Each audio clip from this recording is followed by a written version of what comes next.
Nabi pernah sudah menyampaikan, sholatlah engkau sebagaimana Nabi sholat.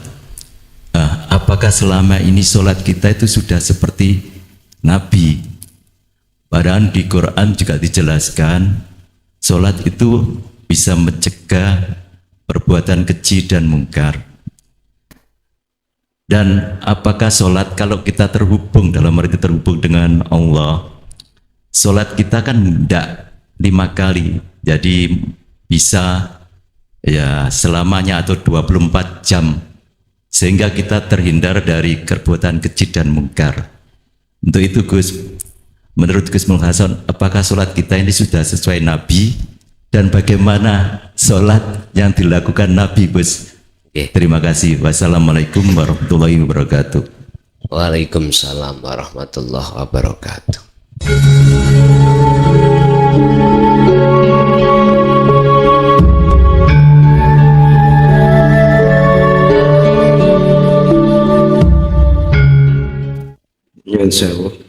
Assalamualaikum warahmatullahi wabarakatuh. Pertanyaan pun singkat mawon Gus, menika makna nur ilahi. Matur suwun.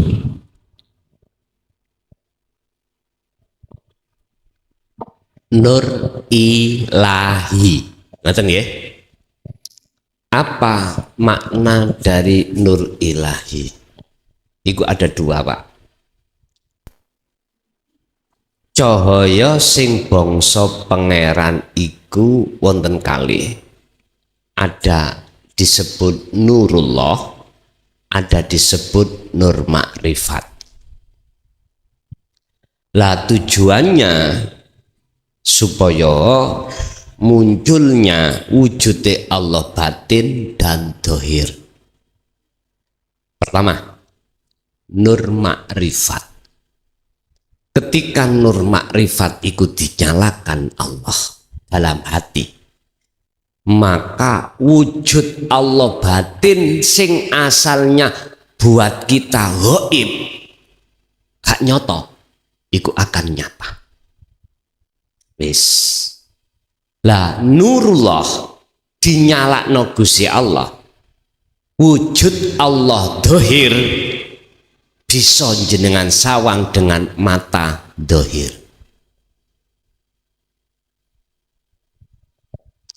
Niki sebetulnya walaupun tidak saya terangkan wujud Allah dohir jenengan sekseni dengan ainul basariyah mata dohir itu, nanti jenengan dipaham ke Allah. Saya dalam hal ini harus lebih fokus mendorong pelajaran untuk bagaimana nur makrifat menyala dulu. Itu disebut nur ilahi, ya.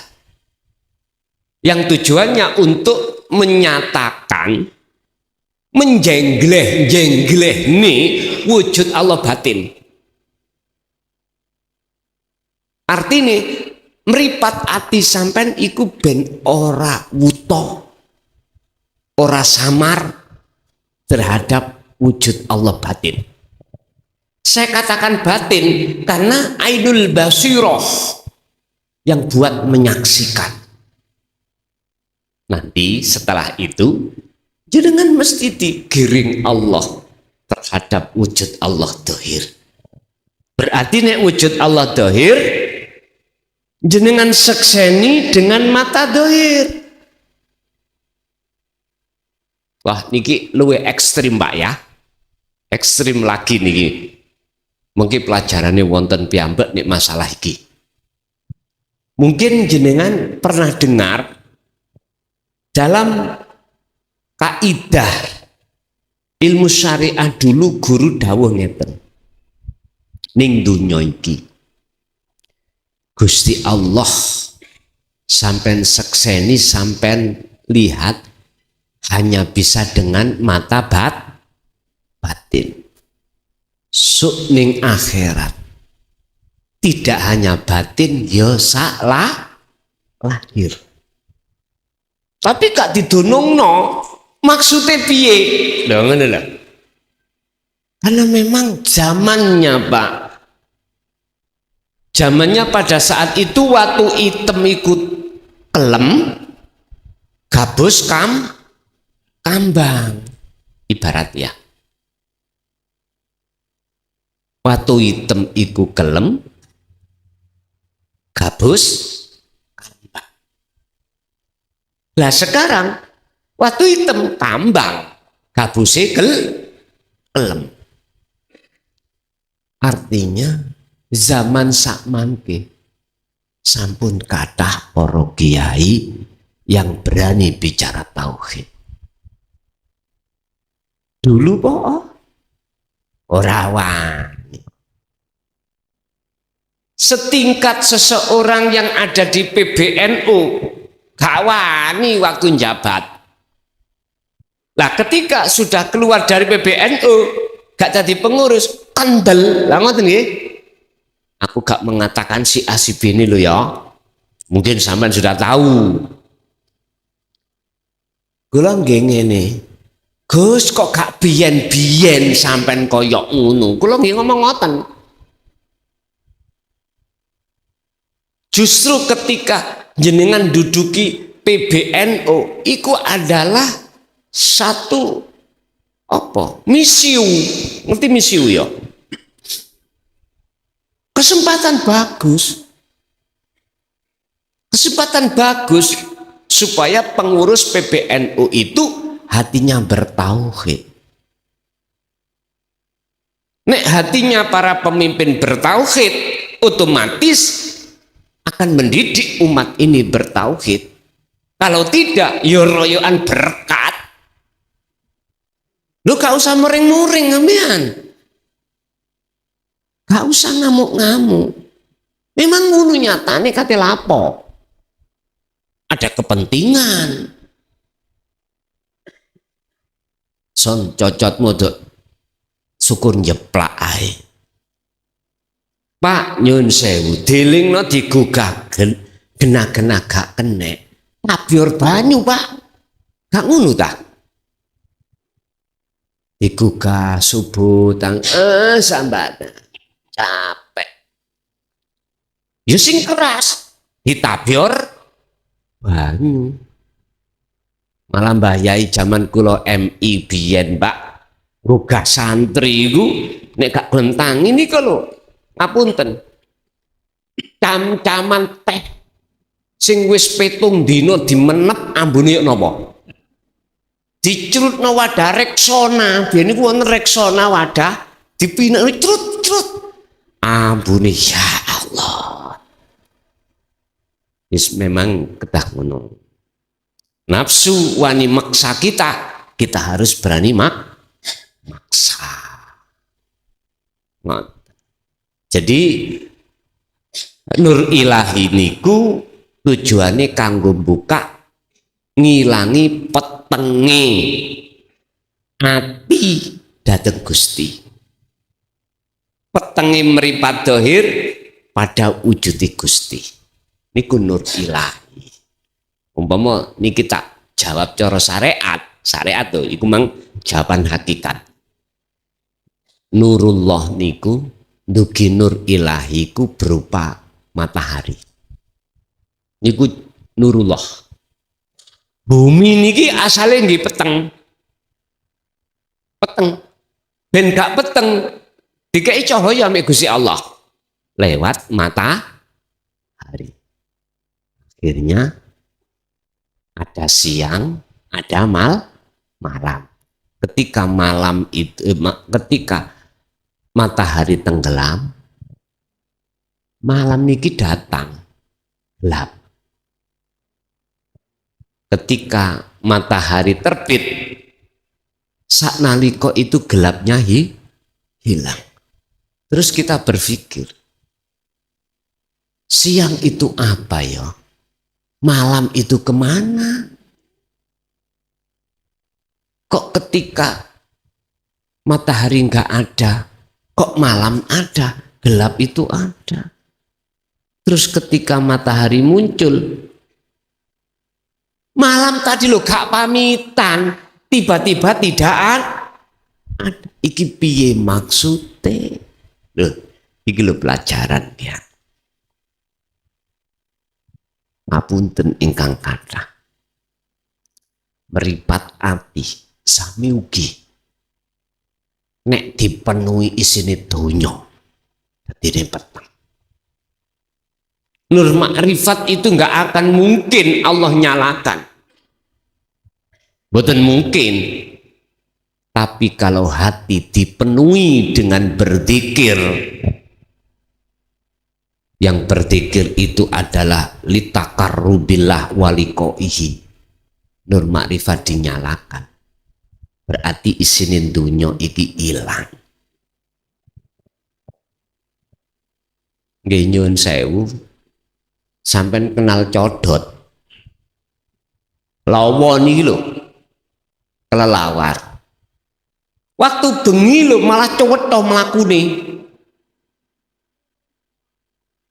Sapa sing atine iku mau peteng urusan dunya, tidak ada urusan dunyane, enggak ada, disebut wis ilang, ya cetha mlakune. Tapi kalau siang tik kemlayap golek urusan dunya, iku artine sapa sing atine iku penuh dengan urusan dunya, ya ora ketok kahanan. Lawa utawa codot gak tumon kliweran awan, gak ketok malahan. Sama dengan kita juga begitu. Sama. Oke, lanjut. Terima kasih, Pak.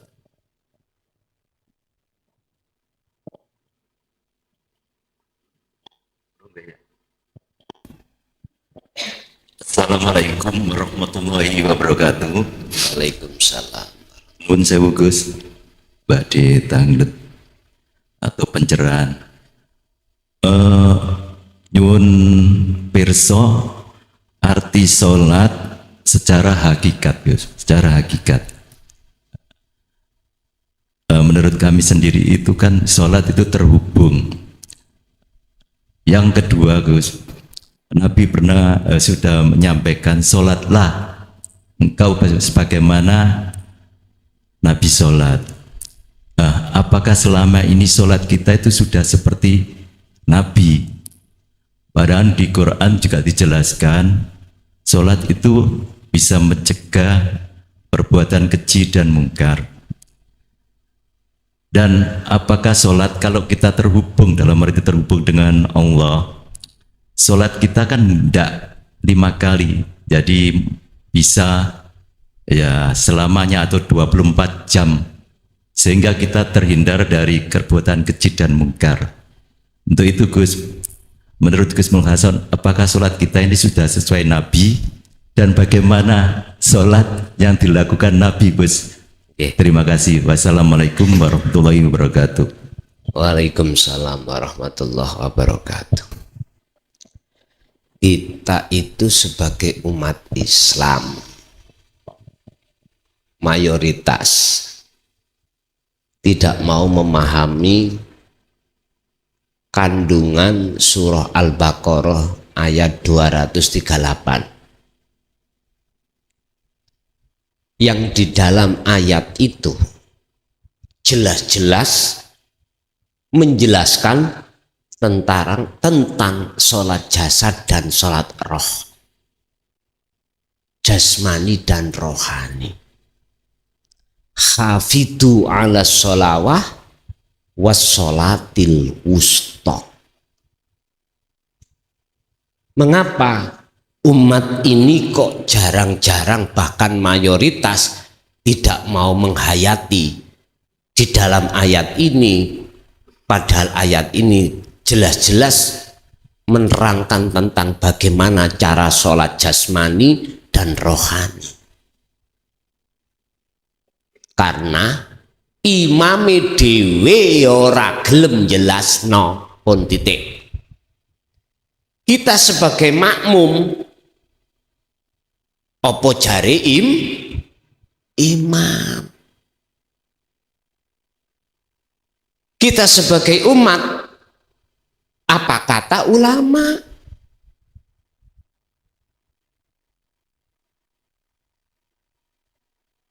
Ini tamparan keras Pak bagi kita sebetulnya.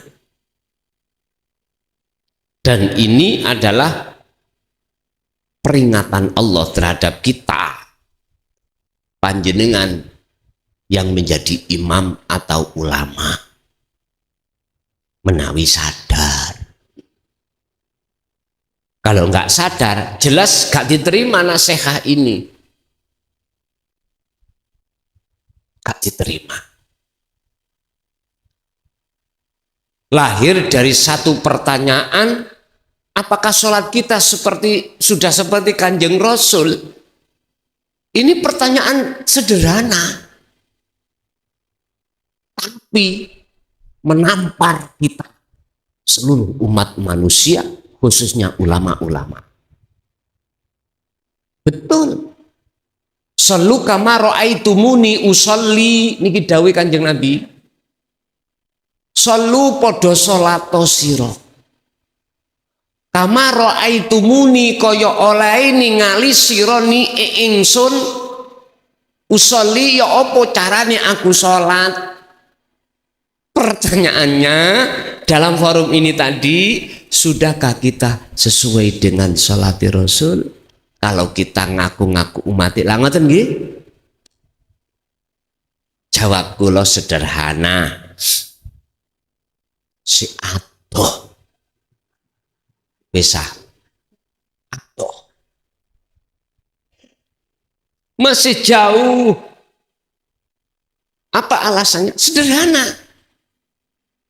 Karena kita tolak risalah Rasulullah itu di jalur tauhidnya, huwallazi arsala rasulahu bil huda wa dinil haq, ai dinit tauhid. Ini kita tolak. Bagaimana kita sebagai umat gak nolak?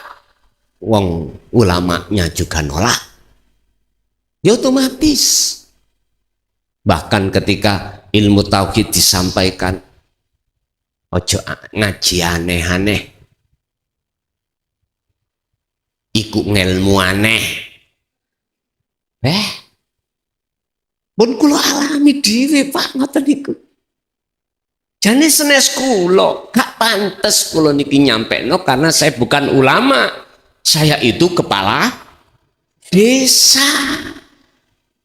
Ya jenengan-jenengan sing duweni pondok, ribuan santri niku sing berkewajiban dan jenengan merasa menjadi ulama gini ku sing berkewajiban. Statusnya warasatul anbiya, pewaris. Niki Pak. Jadi mengapa belum bahkan jauh seperti sholat Rasul? Alasannya kita karena menolak risalah beliau di jalur tauhid atau di jalur hakikat. Kita hanya menerima risalahnya itu di jalur syariah. Hakikiyahnya kita tolak. Padahal jelas di Quran niku sekawan tahapan tauhid, syariat, tarekat, hakikat, makrifat, la ilaha illallah wa anta ana. Tapi mengapa ini didustakan? Saya bicara tidak omon-omon Pak, iki fakta. Bukan kita sebagai, mohon maaf, umat yang menolak tauhid. Bukan hanya umat yang menolak tauhid, kita sebagai ulamanya juga banyak yang menolak.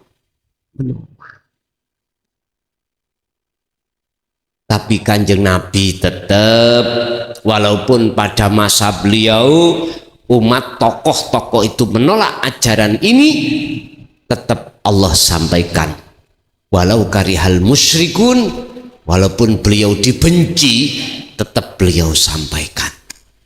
Walau karihal kafirun, walaupun di tengah umum banyak yang ingkar, tetap beliau sampaikan. Tapi resiko nih, sejarah Kanjeng Nabi sampai dikongkon disuruh Allah hijrah dari Mekah ke Madinah, iku sebab arepe dipateni wong Mekah. Wis. Sampai namanya Surokoh ya, yang kepincut ambek hadiah Abu Jahal unta pira ngono jauh beruber. Ketika sudah mendekat beliau Kanjeng Nabi ndelalah kudane iku tiba dijatuhkan Allah sampai berapa kali, 3 kali. Akhirnya Surakoh mengikrarkan diri sebagai pengikut Kanjeng Nabi.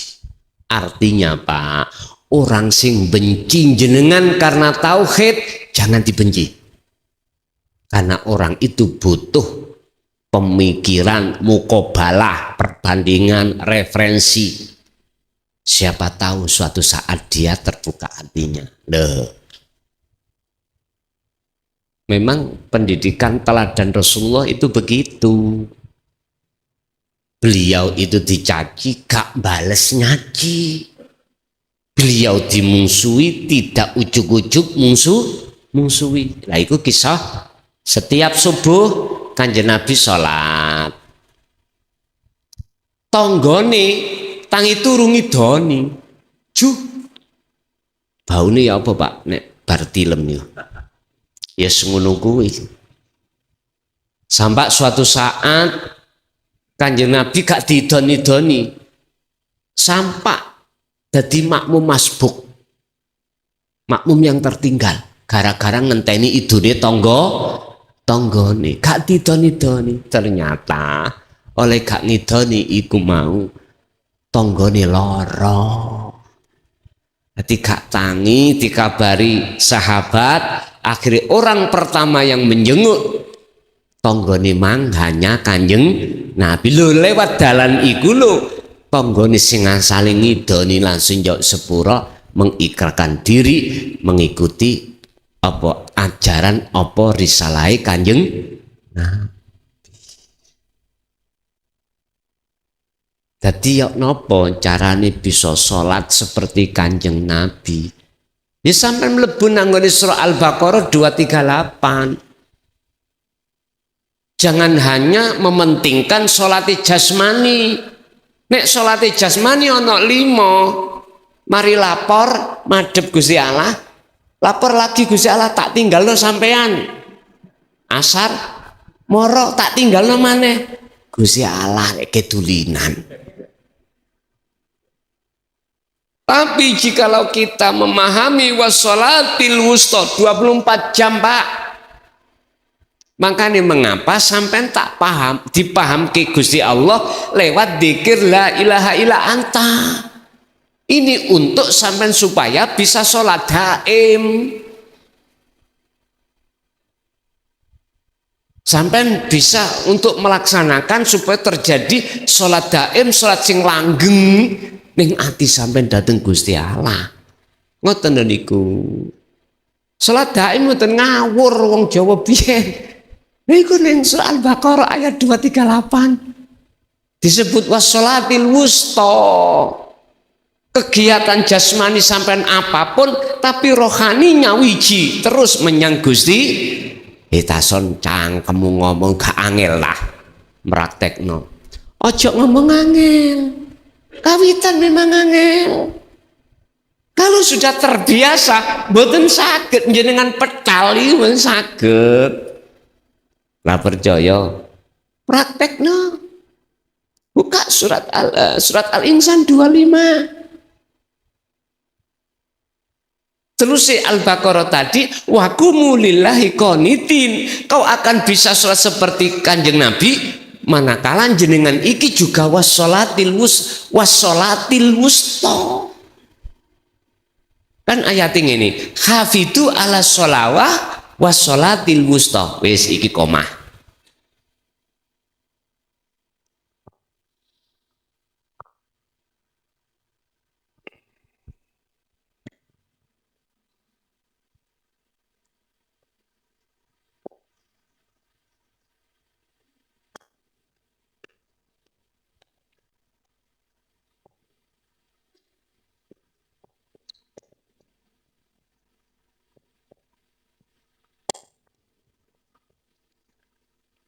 Niki gak ono komah Pak.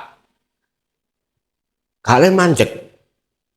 Jagalah sholat jasmani as-sholawah niki jamak. Makanya ana duhur, asar, maghrib, isya, subuh 5 jamak nggih. Wassolatil wusta kok gak wassolawah. Iki kok mufrad, iki kok tunggal. Nah niki kan jamak. Ati as-sholawat jamak dugi sholah. Iki sholat tunggal. Artine sedina suwengi 24 jam. Selalu nunggal ning ngesakake Gusti Allah. Makanya dalane lewat belajar tauhid dhisik dulu wonten mriku. Lah baru al-wusta niki le salat daim. Lah baru di sini ada wakaf ana terus wakumu lillahi qanitin.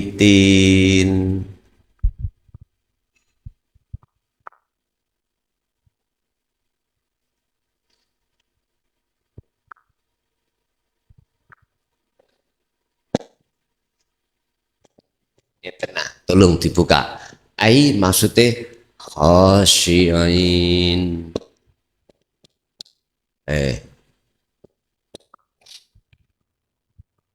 Jagalah sholat tersebut lillahi hanya karena Allah. Qanitin ai khasyiin maksudnya adalah dengan khudur khusyuk. Ya niki salatnya Kanjeng Nabi. Lah bagaimana kita sekarang? Fakta di lapangan kita jawab. Ati sik madep condong isine langit, isine makanya saya katakan jauh. Kak imami yoga makmum. Kak umati, kak ulama, lu cok muring-muring. Semua kita memang begitu, Pak. Mestinya jenengan tanya apa persoalannya, sebabnya nopo selama ini kita kok seperti itu. Itu yang harus dikembangkan. Ojo langsung merasa tersinggung, muring-muring. Akhirnya kita jatuhnya tidak mau menerima nasihat. Boten ngoten. Lah saya berkata seperti ini sesuai fakta, bukannya kulo ngeler wadi loh Pak ya. Bukan saya membuka rahasia, enggak. Ini kritik tapi bangun. Yang ngritik awak kula, yang ngritik jenengan kabeh. Intinya mek ngeten. Selama kita menolak tauhid dan tidak mau mengamalkan, selama itu kita tidak sesuai antara perilaku jasmani dan rohani. Berarti nggak sama dengan Rasulullah. Bon, niku fakta. Ngeles dengan apa? Allah lu ya sudah tahu. Berani tak Pak kita ngeles dengan Allah? Kita tutupi percuma. Kita tutupi dengan surban kita. Kita tutupi dengan kealiman kita. Gak iso Pak. Ya apa tetep konangan dening Gusti Allah. Terus apa manfaatnya kalau kita tutup-tutupi? Toh ya ketahuan juga oleh Allah. Apa manfaatnya menungso gak tahu, sementara kita yakin Allah tahu. Nggih niki sing kula maksud, kula niki golongan orang munafik atau orang fasik. Ya percuma mawon. Wong ning donya iku gur sepisan.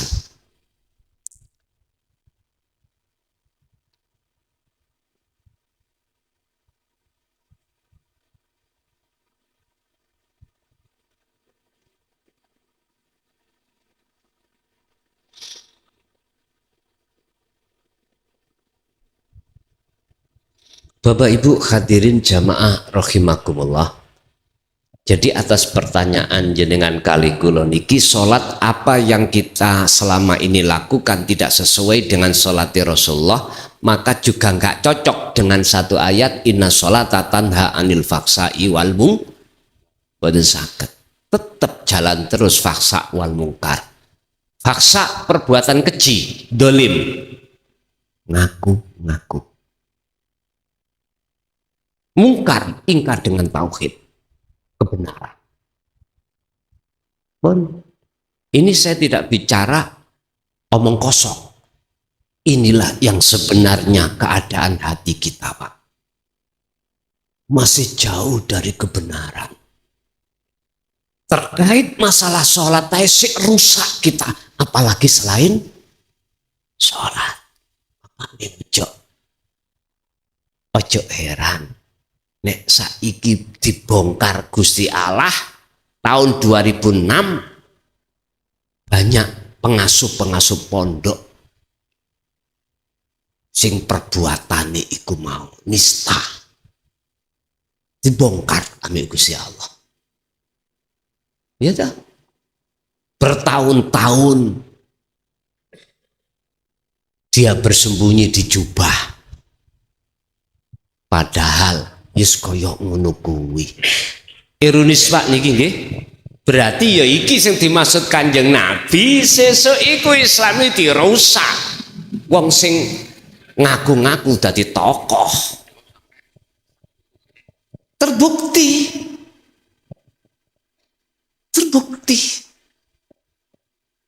Bukan santri ini, pengasuh.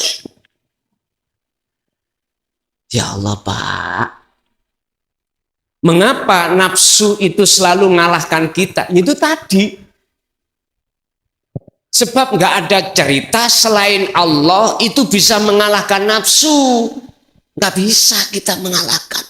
Yang mengalahkan itu Allah lewat rahmat yang ditaruh terhadap kita. Bagaimana mungkin Allah akan merahmati kita sementara kita menjauh dari Allah? Inna rahmatallah qaribun alal muhsinin.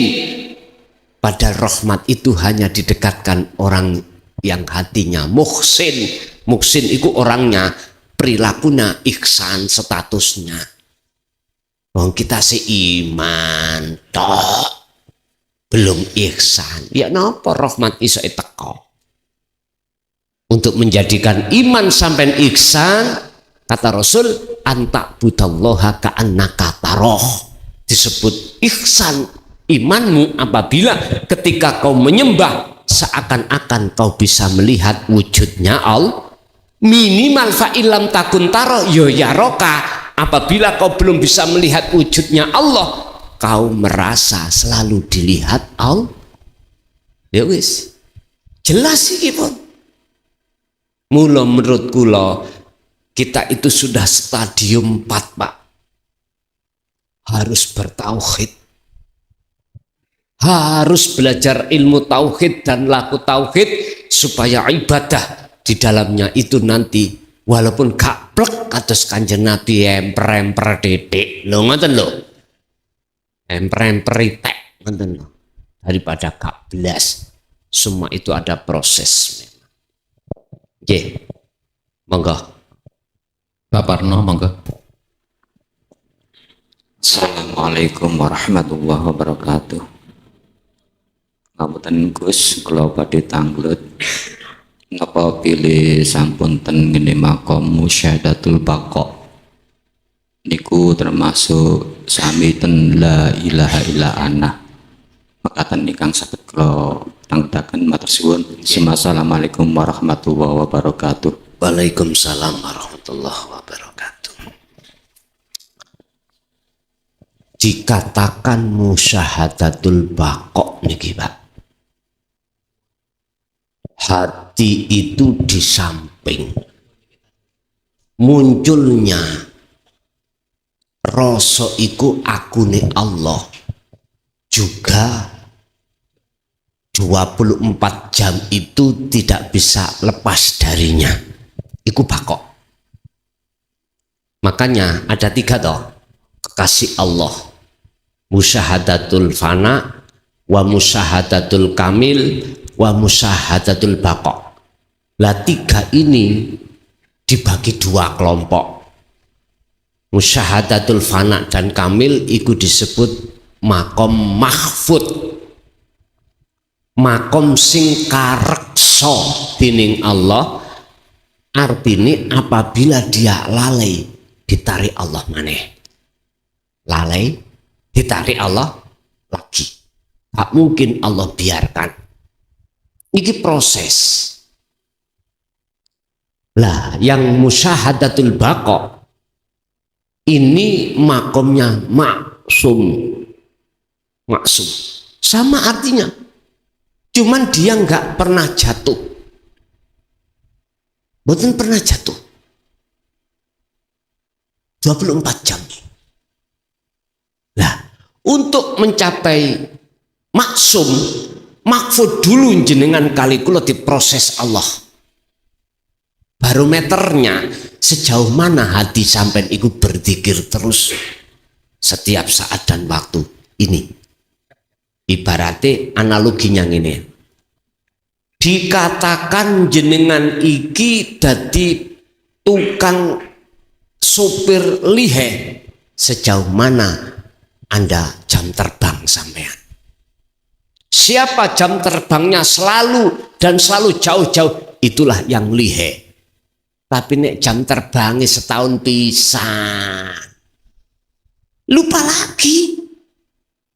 Endi yo gas, endi yo rem, endi yo koplin, lupa. Ya banyaknya rempete. Iki analogi loh Pak ya, analogi. Sama, kalau hati sampai niku selalu dan selalu berzikir, maka secepat itu Allah memproses panjenengan. Tapi kalaupun wonten musyahadah, sama sebetulnya itu detik-detik musyahadah loh ya, yaitu yusahiduna annal fa'ila wallahu ta'ala, pelakunya ingsun Allah, bukan ingsun makhluk. Lho niku musyahadah. Sama, ketiga-tiganya sama jikalau detik-detik di musyahadah. Makanya kekasih Allah di sini. Sehingga apa sih Pak? Syariat iku ngomong surga iku bertingkat. Tingkat. Ya ada di situ. Oleh emperane apa sak omai. Oleh sak kebune apa pripun, wong emperane iku sak Jawa Timur sik kurang luas ya Pak. Engko ndang-ndang kambanan kekambanan sampean males nyaponi. Ja, iku isine langit, otomatis iku engko ya diparingno. Tujuane sampean niku nang makhluk syahid mawon. Intinya khalik. Makanya mengapa ayatnya ini wajah tuat? Iya. Nggih, tasik wonten. Monggo, Mas Putih. Ibu dikasih Ibu, mantun niki Ibu nggih. Ibu wonten? Monggo. Mantun Mas Putih Ibu nggih. Mantun niku sampun nggih. Assalamualaikum warahmatullahi wabarakatuh. Waalaikumsalam. Mengutip doa Nabi Yunus, la ilaha illa anta subhana inni kuntu minadh dhalimin. Mengapa kok la ilaha illa anta? Enggak la ilaha illa huwa, apalagi la ilaha illa ana. Terus yang apa yang bisa diambil dari hikmah kisah Nabi Yunus yang ditelan ikan hiu? Yang ketiga, apakah orang yang bertauhid, yang sudah paham bertauhid itu masih perlu ditalqin, kalau istilahnya kalau orang meninggal? Padahal orang bertauhid kan insya Allah sudah mengerti dan mengenal Allah. Terima kasih. Wassalamualaikum warahmatullahi wabarakatuh. Waalaikumsalam. Pun. Mengapa tidak selain anta? Ini menunjukkan satu makom yang disebut makom muraqabah, makom kesadaran, atau makom di mana masih ada dua. Satu, ana abduka wa anta robbi. Ana abduka wa anta robbi. Kula niki kawula jenengan. Jenengan pangeran. Si anak loro to, Pak? Si anak loro. Makanya kita harus sadar dua hal. Satu, la haula wala quwata, status kita sebagai hamba. La ilallah, status Allah sebagai sang pelaku. Ini kalau menjawab pertanyaan mengapa tidak huwa atau tidak ana, kok anta. Inilah proses muraqabah di mana jenengan iki kali kula sih disebut salik. Salik itu proses perjalanan hati seseorang dalam rangka mendekat dan bertemu. Belum bertemu. Si anak loro Kalau masih ada dua belum akad. Sehingga di dalam kitab hikam niku penjelasan anta niku ada namanya dzikir sirul asr tahapan 3. Anta itu apa? Su'aul basirah wa ainul basirah wa hakul basirah. Merasakan kehadiran wujudnya Allah yang akan menimbulkan dua kesadaran tadi. Setelah ini selesai, ainul basirah berarti nur makrifat Allah nyalakan. Setelah nur makrifat dinyalakan oleh Allah, maka mohon maaf, hakul basirah, nyatalah wujudnya Allah. Sebab ketika saat lampu menyala, gelap ini hilang. Bon. Terus yang kedua, apa kisah yang terkandung di dalam kisah Nabiullah Yunus? Itulah perintah terhadap kita untuk melakukan tazkiyatan nafsi, bebersih jiwa dari pengakuan-pengakuan tadi. Sebab selama orang dalam hatinya muncul keakuan diri kita sebagai makhluk yang bisa ini bisa itu termasuk subhanaka inni kuntu minat perbuatan dolim. Mertobat sampai niki kudu melakukan taubatan nasuhan. Carane piye? Ya fungsekno maksud daripada la ilaha illa anta. Berarti kholwat. Secara rohaniat tinggalkan selain Allah. Jikalau sak jasate ya kula mboten ngelarang. Mboten ngelarang. Sak kersa. Perlune apa? Madhep mantep nang Gusti Allah. Yes. Lalu orang yang bertauhid apakah sih perlu ditalkin?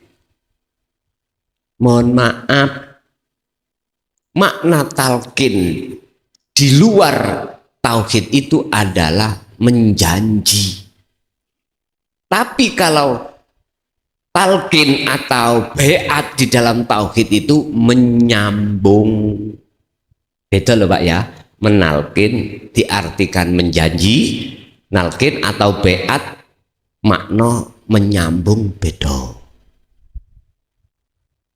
Di thariqah namanya talqin. Di hakikat talqin itu dimakna menjanji atau beat niku lho ya. Tapi kalau di hakikat beat atau nalqin itu bukan dimaksud menjanji, menyambungkan, talinya ruh dengan Allah sing wis keputus terhalang oleh perkara dunya. Akhire dadine lalai wong putus lali gak ono hubungan wis lali tok. Lah iki amri ingat kembali maka disambung maneh. Dalam arti baiat di hakikat itu disebut menyambung. Lah pundi sambungane? Dihadirkanlah dzikir sirul asrar, akhirnya jenengan iki muncul yang namanya perilaku selalu untuk merasakan hadiri Allah dalam diri.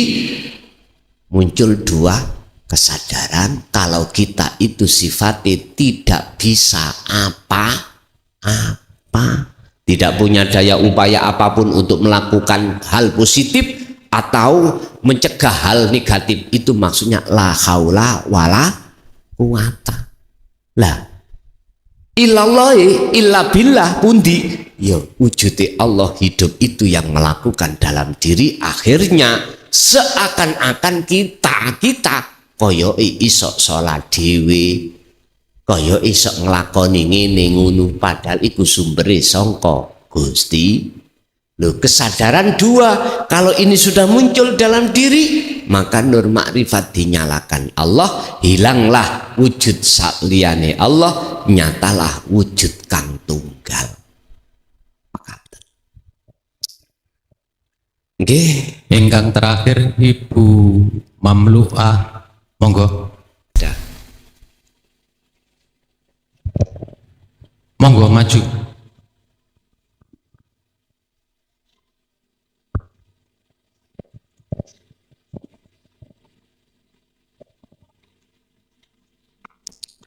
Assalamualaikum warahmatullahi wabarakatuh.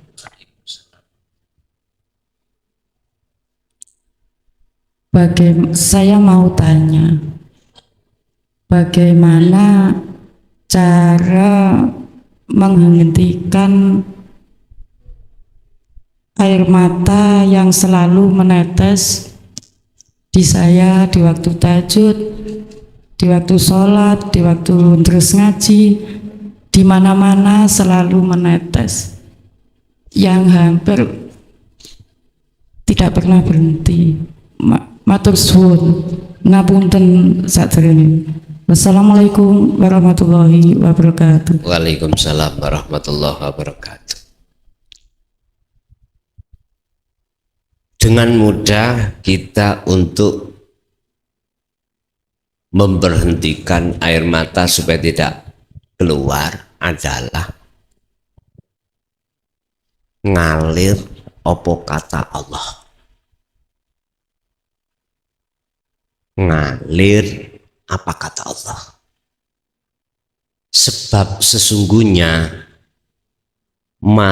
keluarnya mata air itu sing ngetokno sapa? Sampeyan jawab dhewe ning ati. Jadi intine tawak. Wa may yatawakkal 'alallah fahuwa hasbuhu. Wa may yattaqillaha yaj'al lahu makhrajan. Barang siapa yang betul-betul tawakal pasrah diri kepada Allah, bahwa hasbuhu, maka diselesaikan. Apa yang menjadi maksud dan tujuan panjenengan wau? Berarti napa? Mengalir. Wis apa kata jenengan Gusti? Keluarnya itu kalau orang-orang yang sudah sadar kalau diri kita zalim pada Allah, itu akan dengan sendirinya, Pak. Koyok-koyok dengan sendirinya. Padahal semuanya itu sudah direncanakan oleh Allah. Sing maksud Allah jenengan iki cek tambah parek, datang Allah tambah dekat pada Allah, tidak tambah jauh. Jadi kalau jenengan bertanya bagaimana untuk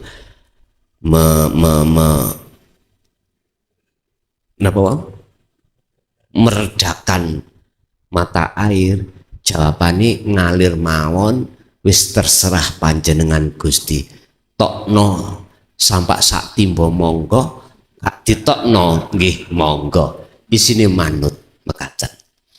Nggih, Bapak Ibu hadirin, oleh karena sudah sampai jam 10:15 di mesake ibu enggean besok wonten gawen. Ya nek bapak mari salat subuh turu maneh ora apa-apa, nek ibu iku sik kayal. Nggih ngoten mawon, mugi-mugi sedaya ilmu ingkang sampun diparingi Gusti Allah dados ilmu ingkang manfaat fid dini wa dunya wal akhirah. Lahumul Fatihah.